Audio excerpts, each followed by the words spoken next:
पुराने कस्बे के आखिरी सिरे पर एक टूटा सा घर था जहाँ कोई रुकना पसंद नहीं करता था। उसी घर में आर्यन रहने आ गया। किराया सस्ता था और सवाल पूछने वाला कोई नहीं। घर में घुसते ही उसके सबसे अजीब चीज़ दिखी। दीवार से सटा एक पुराना आईना। उस पर धूल नहीं थी, जैसे कोई रोज उसे साफ करता हो। पहली रात 2 बजे के आसपास आर्यन के लगा जैसे कमरे में कोई सांस ले रहा हो। वह चौंक कर उठा। आवाज़ आईने की तरफ से आ रही थी, धीमी, भारी, बिल्कुल इंसान जैसी। उसने खुद को समझाया कि वह होगा, मगर जैसे ही वह पास गया, आईना पर उसकी परछाई थोड़ी देर से हिली। दूसरे दिन पड़ोसी की बूढ़ी औरत ने उसे देखते ही कहा, आईने में ज़्यादा देर तक मत देखना बेटा। आर्यन हंस दिया। बूढ़ी आंखें में डर था। तीसरी रात आईने में आर्यन खुद को मुस्कुराता देखा, जबकि उसके होठ स्थिर थे।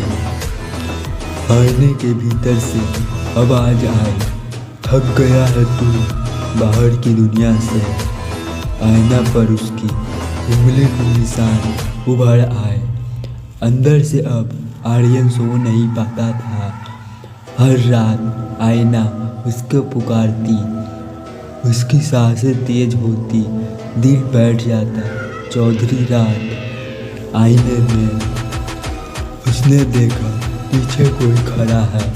उसने पलटकर देखा, कमरा खाली। फिर आईने में देखा, वो उसे ही घूर रहा था, मगर काली थी। 5वीं रात आईने से सच बताया, जो मुझे देखता है वो उसको बोझ लेता हूँ, पर बदले में उसे यहाँ आना पड़ता है।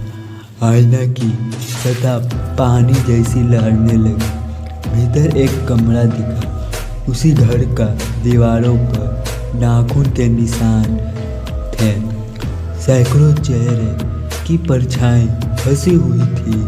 चीखे बिना आवाज के। आर्यन भागना चाहता था, मगर पैर जड़ हो गए। आईना से हाथ निकलने ठंडे गीले। उसके परछाई पहले खींची, फिर उसका शरीर। आखिर पल में उसने देखा, आईना के बाहर वह खुद खड़ा है, मगर आंखें के साथ। सुबह पड़ोसी आए। घर खाली था। कमरे में से आईना चमकता हुआ। उस दिन से जो भी उस घर में रुकता है, उसे लगता है आईना सांस लेता है। और अगर आप देर तक देख लें तो आपकी परछाई सबसे पहले मुस्कुराती है।